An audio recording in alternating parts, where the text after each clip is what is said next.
Hello and welcome to Varsity Sports alongside Jason Andera. I am Jay Elson. We've got another full show for you once again today. We've got a story on some athletes that go to great lengths to be multi-sport athletes. They're from Kindred, North Dakota, plus Jandy's list of the top 10 pitchers in South Dakota. You know, I'm starting to wonder, how do we get all this good stuff into one show? I don't know. I don't know how we do it. It does help to have somebody like Alex Heinert, though. He keeps us up to date on all the area track meets. Let's send it to Alex now for some of the best highlights in Track Nation. Alex? Thanks, guys. Yes, even with the Easter holiday, it was still a busy week in high school track and field across the Dakotas, with the outdoor season finally getting into gear across the region. Here's the best of what our cameras caught starting this past Thursday at Mitchell's Corn Palace Relays. To a windy Joe Quinsall field where Cameron Kyle of Winter would affirm what we've been saying about him all season. The senior goes 11.05 seconds in the 100 to get the better of some of the best sprinters in AA, including Mitchell's Spencer Negebauer.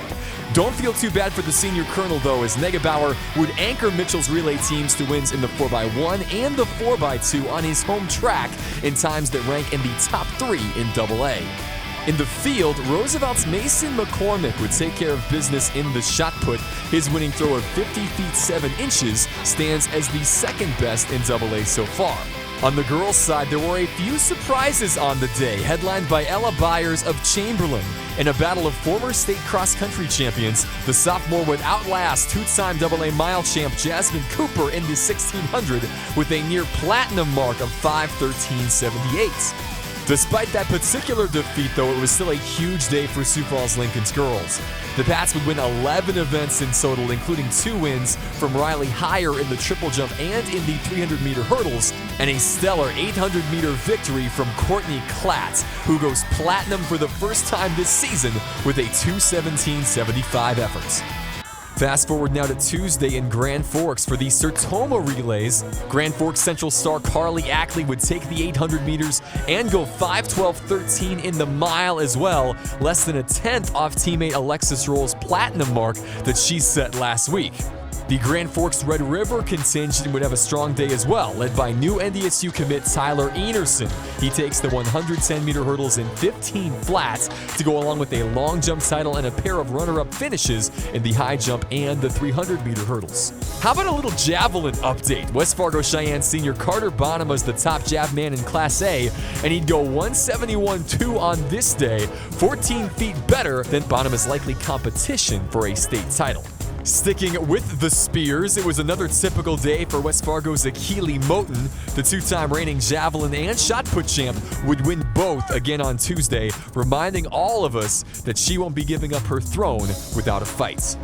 Back in South Dakota now Tuesday for a great AA meet in Yankton that didn't seem to have an official name, though you could have called it the Braden Peterson Showcase. The junior from Brandon Valley would win the 1, the 2, and anchor the Lynx to a win in the 4x2, with his 200-meter mark the second fastest clocking in AA. Peterson wasn't the only Lynx runner who scored big at Williams Field, as Josh Donahoe swept the hurdles with 15.2 second and 40.3 second clockings, the second best times in AA this season, while the class's top-ranked half-miler Jacob Hanna would also put up a strong effort, 158.9, to take the 800 in comfort. The BV girls would also put on a show, winning 11 events in all, highlighted by Krista Bickley edging O'Gorman's Callie DeWitt in the 200 in a platinum mark of 24.5 seconds. DeWitt wouldn't get shut out on this day, though, as the current platinum holder in the long jump would take the win in that event in 17 feet 9.5 inches. Finally, to T, where some of the best Class A talent had assembled for the Titan Invite. Fittingly, one of T's own would make her mark on her home track, as last year's state 100-meter runner-up Michaela Weevick would take that race in 12.75 seconds, the second best mark in Class A this season. In the mid-distances, few are better than Vermilion's Maddie Lavin, and she showed why again yesterday, as the reigning Class A state track MVP would win the 800 and the mile in strong times despite the windy conditions. Speaking of distance, West Central's Derek Peters is ranked top 3 in the 800, the mile, and the 2 mile, and the junior gave us another taste of what he can do on Tuesday. This past fall's state cross-country champ would blow away the field in the mile and take the 800 as well for good measure. Peter's main competition for distance glory at the end of May this year, Caleb DeWeerd of Sioux Falls Christian. The senior's got the top 800 time in Class A and the top mile time in the Dakotas, but he showed off his speed Tuesday with a win in the 400, as well as his stamina as he clocks 9:50 in the 2 mile, second only to Peters in Class A this season. Well, as you'd expect with the strong competition this weekend, we had platinum marks falling all over the place. So let's get you up to speed on the best of the best in the Dakotas with the latest installment of our platinum leaderboard. On the track, we've got 6 new times to tell you about for the girls alone, led by Elizabeth Schaefer, taking hold of both hurdle marks just like she did last year. She's the platinum record holder in the 300 meters and a 2-time Class AA champ in that event, and still just a sophomore. Not as much movement in the field as only the pole vault has changed since last week. Whitney Scott of Watertown, Hannah Hendrick of Brandon Valley have now both cleared 11.3, with Hendrick's mark coming last night in Yankton. That's a BVHS school record. Those ESD pole vaulters, always the best in the state. To the boys, where we basically ripped up last week's list. A lot of big names making their first appearance on the leaderboard this year, like Hunter Lucas of Davies, Dominic Martinez of Williston, and Brandon Lewis of Legacy. Lewis also has the best long jump in the Dakotas and had the top triple jump mark as recently as a week ago, but Rapid City Central's Sage Hagen has blown that away with a 46 feet 4-inch effort at Rapid City's Track-O-Rama last Thursday. Hagen, the latest in a long line of great jumpers from Dave Dolan's program. We'll see if he can take down Cobbler grad Josh Dotson's platinum record of 47.3 set 2 years ago. All right, good stuff, Alex. So we're going to be talking some baseball a little bit later on in the show, but first, we're going to enter the acceleration zone, not the twilight zone. Alex returns next for some fast-paced track analysis. Varsity Sports on Midco Sports Network is presented by Mitchell Technical Institute and Farmers Union Insurance Agency.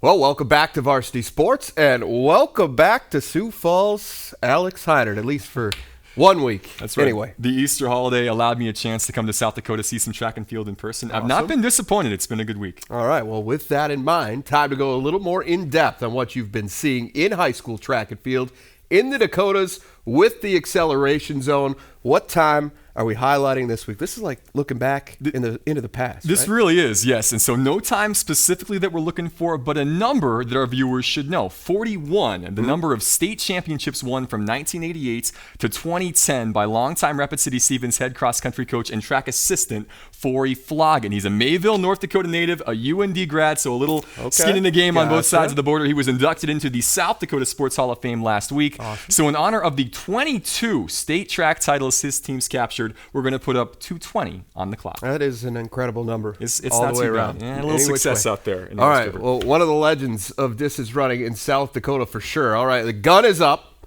and we are off. You were in T yesterday at the Titan Invite. Outside of what we saw in the highlights, what stood out? Well, really, the strength and the depth of Sioux Falls Christian's boys is really impressive. They've gone from a team that had a great middle distance core and a few field kids to having serious state contenders in nearly every running event, including hurdles and relays. Everybody knows how good Caleb DeWeerd is. Keep an eye, though, on sophomore Parker Nelson. His emergence as a top 3 guy in the sprints and a legitimate relay anchor really gives the Chargers a chance for that Class A team title. Do not count out St. Thomas More by any stretch. The really strong showing from Jake Andrew at the Track-O-Rama this past weekend. He won the 1 and the 2 in really impressive fashion, but watch out for the Chargers. All right, well, speaking of Class A, that class on the North Dakota boys side, no shortage of emerging stars there either. Who's caught your attention? That would be the Killer Bees of Bismarck Legacy. Brandon Lewis, Alex Brousseau, Bo Brannon. They were dominant Thursday at the Dwayne Carlson Invite in Minot. They won the 1, the 2, the 4, and the long jump. Wow. That trio's got the top mark in North Dakota in 5 different events.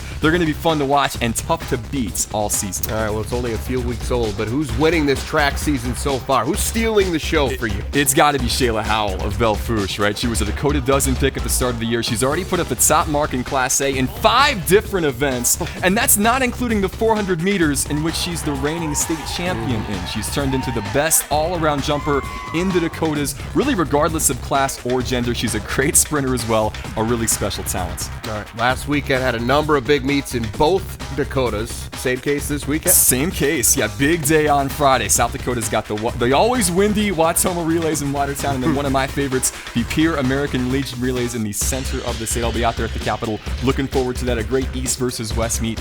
Bismarck, by the way, in North Dakota, hosting their annual Kiwanis meet. That's a boys meet. That's always a lot of fun. The girls run on Saturday as well. And then Fargo-Davies has the Eagle Relays. That's a great Class A and B meet. Lots of good competition coming up this weekend. All right, well, last thing. How much do you miss us down here? Like the deserts miss the rain, Jay. No, it was really fun to get back to South Dakota and see some of these teams and these coaches. Just to kind of touch base again. A lot of great talent on both sides of the border this season. I'm glad I get a chance to see a little bit of both this year. All right, well, we're excited to have you back, as short as that visit might be, but certainly good stuff as always. Look forward to more coverage throughout the season. Same here. All right, well, coming up, we go from the track to the diamond for Jody Norstedt's latest North Dakota Power Rankings, and later, Jandy's going to unveil his list of the top high school hurlers from South Dakota. Stay tuned.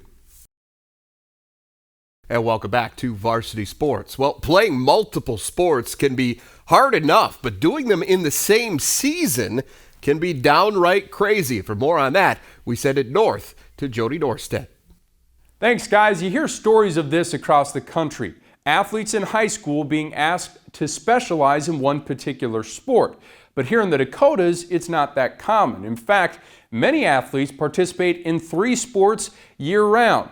And then there's another group, like this Kindred trio, that will make your busy day seem like a breeze.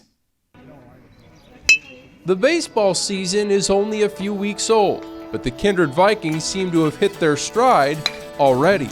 The season's going pretty well. We're undefeated record, and we've definitely hit the ball well, and the defense is coming along. On this night, Kindred is squaring off with Lemoore-Litchfield-Marion in a doubleheader.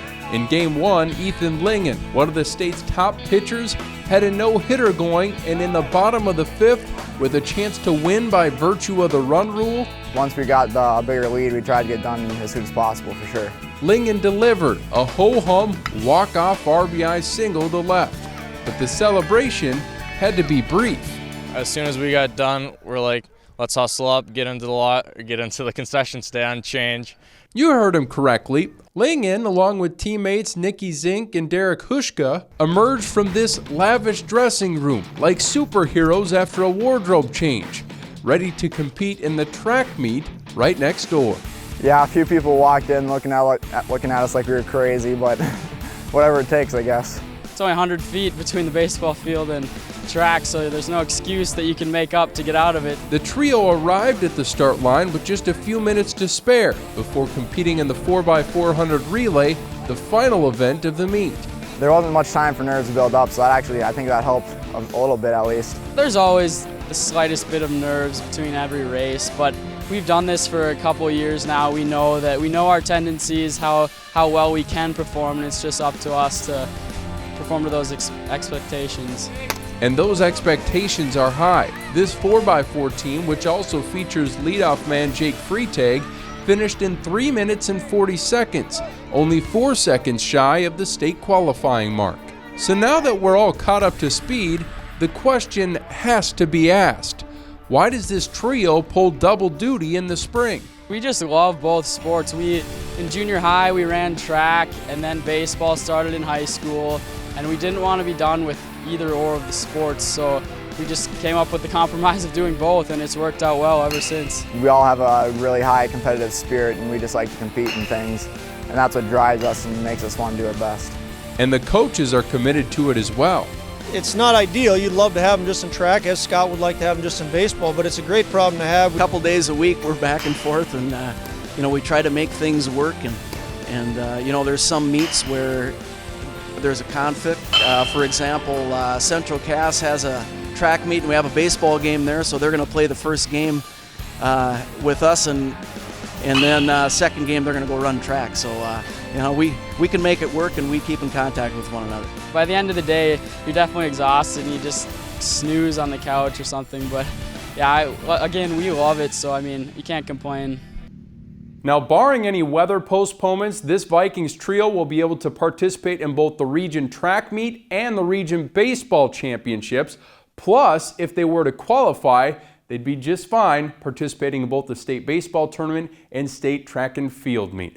Pretty good stuff. That leads into my Class B state baseball power rankings. And the 8-0 Vikings stay in that 2 spot in Class B, trailing Thompson, who's only played 2 games. Now the Tommies, they'll be tested this week with games against Hillsborough Central Valley and Mayport CG. The new team in the top 5 is the Des Lacs Burlington Lakers at 5.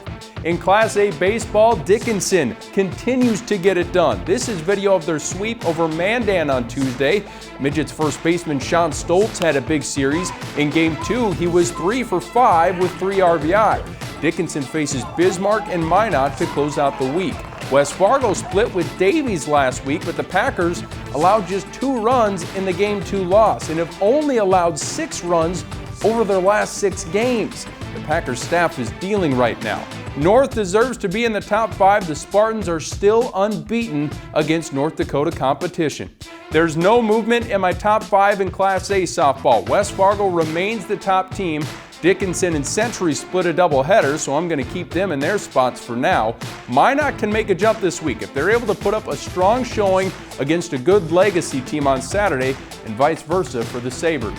And we've talked a lot about Kindred Richland already, but the Vikings softball team pretty darn good too. They topped my Class B softball power rankings with an unblemished 4-0 record. They defeated 2 teams that are in the top 5 in Central Cass and Hillsborough Central Valley. Central Cass returns to the 2 spot, followed by Des Lacs Burlington.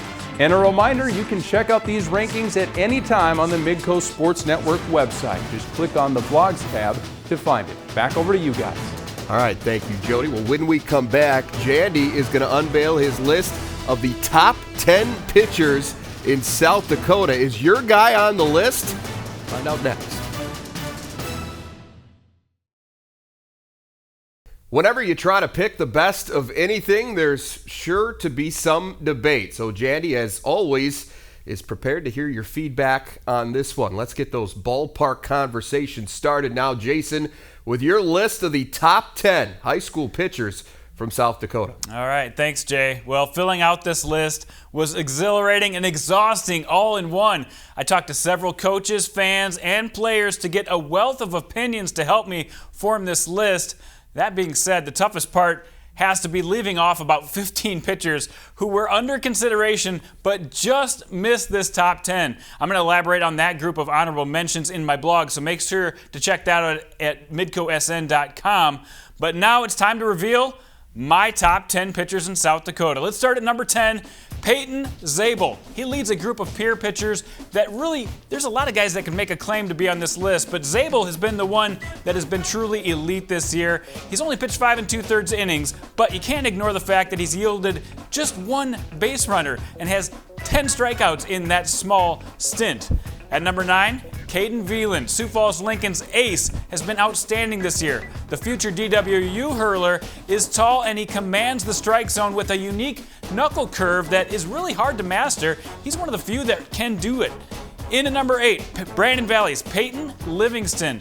His whip is under 1, and Livingston, he can come in relief to extinguish a threat, or he can give you a quality start. He's one of the most versatile pitchers in the state. Another BV pitcher is in at number 7, Mitch Hoover, right beside Peyton at the top of the rotation and right beside him in this countdown. Hoover's control is mind-boggling. He has just 1 walk on the entire year, and his strike percentage is always right around that 75% mark. Another returner to my top 10, Kelly O'Brien of Winter Cologne. A 9-2 career record. This season has a 0.00 ERA. Really hard to get much better than that. He's a guy who stays in the low 80s and is another pitcher who can throw that knuckle curve effectively. All right, time for the top 5. Are you ready? Tanner Brown of Harrisburg, one of the best pitchers in the state. This future Augie pitcher is 3-0 so far this spring, 0.34 ERA, and he has close to 2 strikeouts per inning, but yet his teammates Dylan Janik and Leif Dorson have also been dominant, which makes this Tigers pitching staff very solid. But the lefty, Tanner Brown, the most feared on this staff. Let's go to number 4 now. Spencer Coolwine of Sioux Falls Christian. He's been the ace for this staff for the last, 3 or 4 seasons. This tall lefty is pitching in Division I next year with Nebraska Omaha. His last game of 2016 and the first game this spring, both no-hitters. Those numbers speak for themselves, but what his coach Nick Cobb says sets him apart is his mental game, and he locates with the best in the state. Speaking of locating a fastball, you got to talk about Chase Corton of Bonhomme. This guy comes in at number 3. The Tabor native mixes the fastball and slider right in that 82 to 85 mile per hour range regularly. Last season, a 0.70 ERA and a .47 whip against some stout competition proves that he is the best pitcher in Class B. That should tell you how special this kid is. In at number 2, Gus Riddell. This guy brings more heat than anybody in the state. He's just a junior and he's already flirting in the low 90s. Riddell is really scary in the batter's box, but I think he's just as scary on the mound. He is 2-0 so far this spring with a 0.41 ERA, and that's been against some really good competition. Once he cuts a few of those walks out of his stat line, he could be downright unhittable. That brings us to number 1. Made an appearance on my list last year as a sophomore, and this year as a junior makes a leap to the top of the heap. Alex Bertram of the Washington Warriors. Alex has been a force since his freshman year. His career ERA south of 1, and he's averaging a strikeout and a half per inning for his career.